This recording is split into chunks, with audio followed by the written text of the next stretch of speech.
അബ്യൂസീവായിട്ടുള്ള റിലേഷൻഷിപ്പിൽ നിന്ന് പുറത്തിറങ്ങാൻ വളരെ ബുദ്ധിമുട്ടാണെന്ന് പലരും പറയുന്നത് എന്തുകൊണ്ടാണെന്നാണ് നമ്മൾ ഈ വീഡിയോയിൽ ഡിസ്കസ് ചെയ്യുന്നത്. ഒന്നാമത്, ഞാൻ അബ്യൂസീവായിട്ടുള്ള ഒരു റിലേഷൻഷിപ്പിലാണെന്ന് അംഗീകരിക്കാനുള്ള ബുദ്ധിമുട്ട് പലർക്കും ഉണ്ട്. ഒന്നാമത്തെ കാര്യം. രണ്ടാമത്തെ കാര്യം, എത്ര നമുക്ക് അബ്യൂസ് അനുഭവപ്പെട്ടാലും നമ്മൾ സ്നേഹിച്ചിരുന്ന ഒരാൾ അല്ലെങ്കിൽ നമ്മൾ കല്യാണം കഴിച്ച ഒരാൾ നമ്മുടെ ലൈഫിൽ നിന്ന് പെട്ടെന്ന് വിട്ടുപോകുന്നു എന്നുള്ളൊരു കാര്യം അക്സെപ്റ്റ് ചെയ്യാനായിട്ട് നമ്മുടെ ബ്രെയിനിന് ചില സമയത്ത് പ്രോസസ്സ് ചെയ്യാൻ വളരെ ബുദ്ധിമുട്ടായിരിക്കും.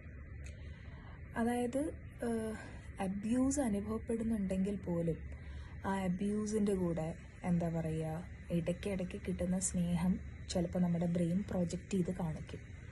അതുകൊണ്ടാണ് അബ്യൂസീവായിട്ടുള്ള റിലേഷൻഷിപ്പിലുള്ള ആൾക്കാർക്ക് പെട്ടെന്ന് ഈ സാധാരണ എല്ലാവരും പറയണ പോലെ ഇഷ്ടമല്ലെങ്കിൽ അങ്ങ് വിട്ടിട്ട് പൊക്കൂടെ എന്ന് പറയാൻ എളുപ്പമാണ്. അൺലെസ് ആൻഡ് അൺടിൽ നിങ്ങൾ ആ സിറ്റുവേഷനിലാണെങ്കിൽ മാത്രമേ നിങ്ങൾക്ക് അതിൻ്റെ ബുദ്ധിമുട്ട് മനസ്സിലാവുള്ളൂ.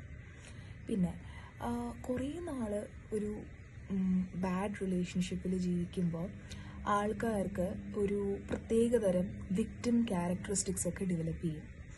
അത് ചിന്തിക്കാനുള്ള ശേഷിയും ആലോചിച്ചൊരു ഡെസിഷൻ എടുക്കാനുള്ള ശേഷിയും എല്ലാം തന്നെ അഫക്റ്റഡ് ആവും. കാരണം അതാണ് ട്രോമയുടെ ഇൻഫ്ലുവൻസ്. ഇത് ഒരു സൈക്കോളജിസ്റ്റും ഒരു സൈക്കാട്രിസ്റ്റും ഉണ്ടാക്കി പറയുന്ന ഒരു കൺസെപ്റ്റ് അല്ല.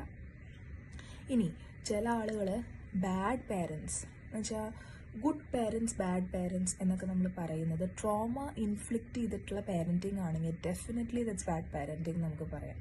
ഒരു ജഡ്ജ്മെൻ്റൽ വാക്കല്ല, കറുപ്പ് വെളുപ്പ് എന്നുള്ള രീതിയിൽ നമ്മൾ ഡിഫറൻഷ്യേറ്റ് ചെയ്ത് പറയുന്ന ഒരു കാര്യമല്ല. ട്രോമ ഇൻഫ്ലിക്റ്റ് ചെയ്ത ഒരു ഫാമിലി, അതിൽ നിന്നും ട്രോമ ഇൻഫ്ലിക്റ്റ് ചെയ്യുന്ന ഒരു റിലേഷൻഷിപ്പിലേക്ക് വരുമ്പോൾ എങ്ങോട്ടോടണം, വീട്ടിലേക്ക് ഓടാൻ പറ്റില്ല, ഇവിടെ നിൽക്കാൻ പറ്റില്ല, ഇങ്ങനെ കൺഫ്യൂഷൻ ഉണ്ടാകുന്ന ആണുങ്ങളും ഉണ്ടാവും, പെണ്ണുങ്ങളും ഉണ്ടാവും.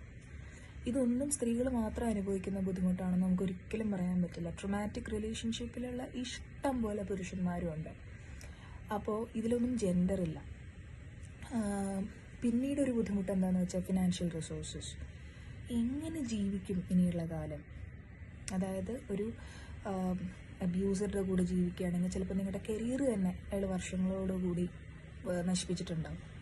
കുട്ടികളെ നോക്കുന്നത് മോശമെന്നല്ല പറഞ്ഞത്, പക്ഷേ അവനവൻ്റെ കരിയർ മറന്നിട്ട് പല സ്ത്രീകൾ കുട്ടികൾക്ക് വേണ്ടി ജീവിച്ചത് അതൊരു മോശം കാര്യമല്ല. അഗൈൻ ആൻഡ് അഗൈൻ ഞാൻ പറയുന്നു, നല്ല കാര്യമാണ്. പക്ഷെ നമ്മുടെ കൂടെ താമസിക്കുന്ന ഒരാൾ ഓരോരുത്തരുടെ ചോയ്സാണത്. ഓക്കെ, അപ്പോൾ ആ കരിയർ ഇല്ലാണ്ട് ഇനി എങ്ങനെ ഫിനാൻഷ്യലി റിസോഴ്സ്, കോടതിയിൽ പോയി വക്കീലിന് പൈസ കൊടുക്കാൻ പോലും ഇല്ലാത്ത, അത് നമുക്കിപ്പോൾ കെൽസ പോലെയുള്ള അതോറിറ്റീസിൻ്റെ അടുത്ത് നമുക്ക് പോകാമെന്നെങ്കിൽ സമാധാനിക്കാം. പക്ഷേ ഈ മ്യൂച്വലി എഗ്രിയബിൾ അല്ലാത്ത ഡിവോഴ്സ് ആണെങ്കിൽ അതിൻ്റേതായിട്ടുള്ള ബുദ്ധിമുട്ടുണ്ട്. എന്തൊക്കെ പ്രശ്നങ്ങളെ കൂടെ പോകണമെന്ന് ആലോചിച്ച് വിക്ടിം വല്ലാണ്ട് ഭയപ്പെടും. ഇതിൽ ബേസിക്കലി ആ ഭയം എന്നുള്ള സിറ്റുവേഷനാണ് നമ്മൾ ഹാൻഡിൽ ചെയ്യേണ്ടത്. ആ ഭയം വരുമ്പോഴത്തേക്ക് നമുക്ക് അവിടെ കുറേ ഗ്യാസ് ലൈറ്റിംഗ് ഉണ്ടാവും, നീ കാരണമാണ് ഈ ബന്ധം മോശമായത്. പിന്നെ സ്വതവേ ആര് ഡിവോഴ്സ് ചെയ്താലും ആൾക്കാർക്ക് ഒരു രസം ഉണ്ടാവുമല്ലോ കണ്ടുകുറ്റം പറയാനായിട്ട്. ഡിവോഴ്സല്ലേ, അവൻ ശരിയല്ല, അവൾ ശരിയല്ല, ഈ സ്റ്റീരിയോ ടൈപ്സിനെയൊക്കെ പേടിച്ചിട്ട്. അങ്ങനെ മൊത്തത്തിൽ പറഞ്ഞു കഴിഞ്ഞാൽ ഈ ട്രോമയിൽ നിന്ന് പുറത്തു വരാൻ ആൾക്കാർ സൊസൈറ്റിയെ പേടിക്കുന്നു, അവനവനെ പേടിക്കുന്നു, പിന്നെ ഒരു ജീവിതത്തിനെ കുറിച്ച് ആലോചിക്കുന്നത് തെറ്റാണെന്ന് പേടിക്കുന്നു. കാരണം ഡിവോഴ്സ് ചെയ്ത് രണ്ടാമത് കല്യാണം കഴിക്കുന്നത് മഹാപാപങ്ങളിൽ ഒന്നാണെന്നാണല്ലോ ചില ആൾക്കാരെങ്കിലും പറയുന്നത്. പിന്നെ ചില റിലേറ്റീവ്സിൻ്റെ ഒപ്പീനിയൻ കേൾക്കുന്നു.